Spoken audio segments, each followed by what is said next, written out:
बच्चों, आज हम कक्षा 7 में चैप्टर 7 माटी की कहानी एक कविता है, इसको हम पढ़ेंगे। बच्चों, ये कविता हमने पिछली कक्षा में शुरू कर दी थी और इसके 2 पद्यांश हमने पहले पढ़ लिए थे। आज हम तीसरे नंबर का पद्यांश पढ़ेंगे। ये है बच्चों पेज नंबर 47 पर। सबसे पहले हम पद्यांश को पढ़ लेते हैं, फिर इसकी व्याख्या हम समझेंगे। देखिए बच्चों, पद्यांश क्या है। 49 मेघ 49 पवन अंबर अवनी कर देते सम, वर्षा थमती आंधी रुकती मिट्टी हंसती रहती हरदम, फसलें उगती फसलें कटती लेकिन धरती चीर उर्वर है, सो बार बने सो बार मिटे लेकिन मिट्टी अनश्वर है। देखिए बच्चों, इस कविता में जो है, इस कविता की कवि जो है शिवमंगल सिंह सुमन, और इन्होंने अपने देश की धरती जो है उस धरती की मिट्टी की व्यथा के बारे में कविता लिखी है। और इस कविता का जो मिट्टी की है मन की व्यथा का वर्णन इसमें किया है कि जो मिट्टी को मात्र एक साधन मानकर क्या बताया है कि इस दुनिया में, इस संसार में इंसान जो है एक स्वयं इंसान मिट्टी का पुतला है, लेकिन जीवन भर आजीवन तक वे क्या करता है, इस मिट्टी के लिए लड़ता झगड़ता रहता है। उसे ये नहीं पता है कि वो उसने इस मिट्टी में जन्म लिया है और इसी मिट्टी में उसे वापस मिल जाना है, लेकिन वो इसी मिट्टी के लिए लड़ता झगड़ता रहता है। यही उसकी सबसे बड़ी मूर्खता है। हम इस पद्यांश की व्याख्या समझेंगे बच्चों। देखिए, 49 मेघ 49 पवन अंबर अवनी कर देते सम। यहाँ पर कवि ने क्या बताया है कि 49 मेघ, 49 मेघ, मेघ का मतलब होता है बच्चों बादल। 49 का मतलब जो अपन इसके लिए कुछ कह नहीं सकते, मतलब ऐसी कंडीशन, ऐसी स्थिति कि बादल जो होती है उसकी स्थिति कब कैसी हो जाए, इसके बारे में कोई कुछ हम कह नहीं सकते कि कब बादल बहुत तेज कर उमड़ घुमड़ कर आए और वर्षा कर दे, कब बहुत तेज से गरजने लग जाए, कब बादल एकदम से इतना तेज गरजे लेकिन बारिश कुछ भी नहीं हो। हम इसके लिए कुछ भी नहीं कह सकते। मतलब यहाँ पर 49 मेघ का मतलब क्या है बच्चों, बादलों की स्थिति।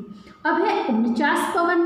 पवन का मतलब होता है हवा, हवा की कंडीशन, हवा की स्थिति, हवा का रुख कैसा होता है इसके बारे में भी हम कुछ नहीं कह सकते कि हवा कभी गर्म आएगी बहेगी तो कभी ठंडी हवा चलेगी, कभी बहुत तेज से हवा चलेगी तो कभी हवा बिल्कुल ही नहीं चलेगी। तो यहाँ पर 49 मेघ और 49 पवन के बारे में कवि, दोनों का अर्थ कवि ने क्या बताया है कि यहाँ पर बादल और हवा की स्थिति के बारे में कभी हम कुछ कह नहीं सकते कि उनकी स्थिति आने वाले समय में कैसी होगी, उनकी कंडीशन, उनकी दशा क्या होगी।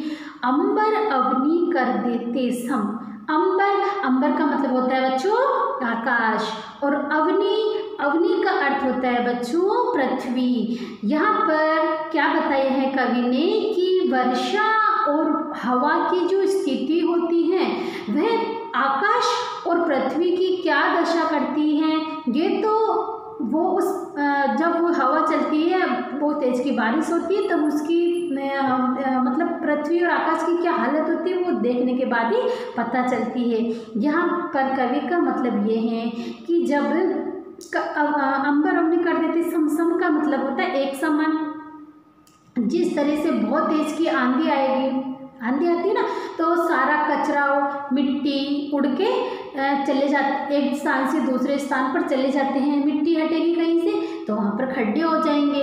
अब खड्डे हो जाएंगे, मिट्टी उड़ गई, कचरा उड़ गया, बहुत सारा कचरा एक किसी जगह जमा हो गया। लेकिन जब बहुत तेज की बारिश आएगी, बरसात होएगी, तब क्या होगा बच्चों, पानी बहेगा।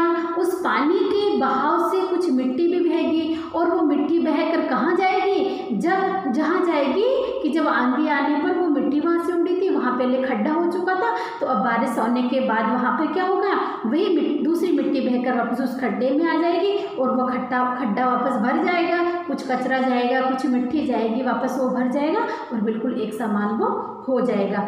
मतलब जिस प्रकार बारिश और हवा की कोई स्थिति का हम पहले पता नहीं लगा सकते, उसी प्रकार आकाश और पृथ्वी पर क्या होने वाला है, क्या घटित होने वाला है, उसके बारे में कुछ भी पता नहीं लगा पाते हैं। आगे देखते हैं बच्चों, वर्षा थमती आंधी रुकती, मिट्टी हंसती रहती हरदम। जब वर्षा बहुत तेज बारिश होने के बाद वर्षा थमती, थमती का मतलब होता है रुकना। जब वर्षा रुक जाती है, आंधी बहुत तेज आ रही, बहुत तेज आ रही, 1-2 घंटे बहुत भयंकर आंधी आती है काली से, लेकिन कुछ समय बाद वो भी थम जाती है, मतलब रुक जाती हैं।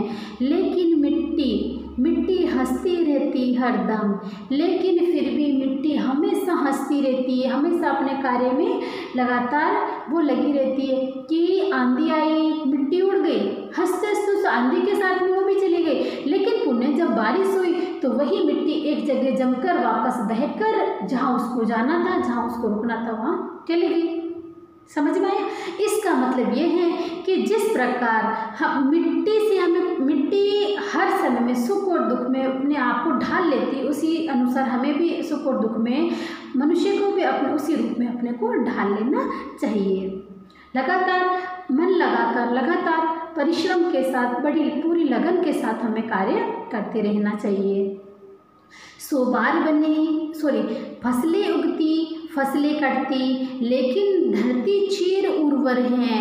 देखिए बच्चों, यहाँ पर जब हम खेती करते हैं, कृषि में जब कार्य किया जाता है तो कुछ 2-3 महीने पहले, 6 महीने में कुछ अलग फसल बोई जाती है, फिर 6 महीनों के बाद दूसरी अलग फसल बोई जाती है। उस फसल का काटने का समय अलग होता है, उस फसल का पकने का समय अलग होता है, बोने का समय अलग होता है।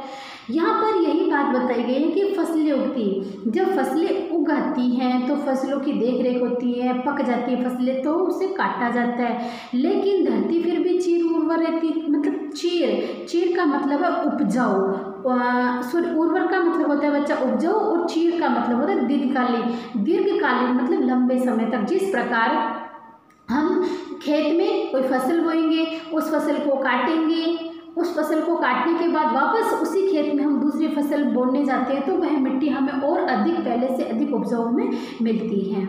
100 बार बने 100 बार मिटे, लेकिन मिट्टी अनश्वर है। 100 बार बने मतलब वही मिट्टी, उसी खेत में हम कितनी बार उसको ट्रैक्टर के या हल की सहायता से उसकी हटाई गुड़ाई करेंगे, 100 बार उसको मिटाएंगे, वापस उस फसल को काटेंगे, नई फसल उगाएंगे, फिर उस फसल को काटेंगे, फिर नई फसल उगाएंगे, फिर आंधी आएगी, वहाँ से कुछ मिट्टी उड़ जाएगी, फिर बारिश आएगी, वहाँ से कुछ बारिश आके उसमें कुछ बारिश आएगी तो पानी बहेगा, मिट्टी उसमें जमा हो जाएगी। लेकिन मिट्टी फिर भी अनश्वर है, मतलब सब कुछ हो रहा है, मिट्टी सब कुछ सह रही, लेकिन मिट्टी कभी खत्म नहीं हो रही, उड़ गई, वापस बारिश आई, वापस बहकर आ गई, मतलब लगातार उसके साथ जो घटनाएं घटित हो रही है, लेकिन मिट्टी अपने आप स्वयं परिवर्तित नहीं हो रहे, उसमें कोई सामने वाला बदलाव करना चाह रहा है, सामने से उसे इतनी कठिनाइयों का सामना करना पड़ा, लेकिन वह स्वयं अपनी कंडीशन की, अपनी स्थिति के आगे वो हार नहीं मान रही है। जैसी स्थिति है वैसी स्थिति में अपने आप को ढाल रही है। कहने का मतलब यहाँ पर यह है, कवि क्या कहना चाह रहा है कि हमें भी एक मिट्टी की भांति बनकर रहना, और जिस प्रकार मिट्टी पूरी लगन और मेहनत के साथ हर समय में कार्य करती रहती है, अपना पूरा मन लगाकर कार्य करती है, उसी प्रकार हमें भी अपना कार्य करते रहना है, क्योंकि यह मिट्टी अनश्वर है, लेकिन हमारा शरीर तो नश्वर है, नाशवान है। हमारा शरीर मिट्टी का बना हुआ है और पुनः ये मिट्टी में ही बदल जाने वाला है। तो ठीक है बच्चों, यहाँ पर आज हम यहाँ तक पढ़ेंगे। आपको ये व्याख्या अच्छे से समझ में आ गई होगी, मैं आशा करती हूँ। आप इसको वापस पढ़ोगे, अच्छे से समझोगे, और वापस इस पाठ को आगे जो 2 पैराग्राफ, 2 पद्यांश जो हमारे बच रहे, इसको हम अगली कक्षा में पढ़ते हैं। ठीक है बच्चों, थैंक यू।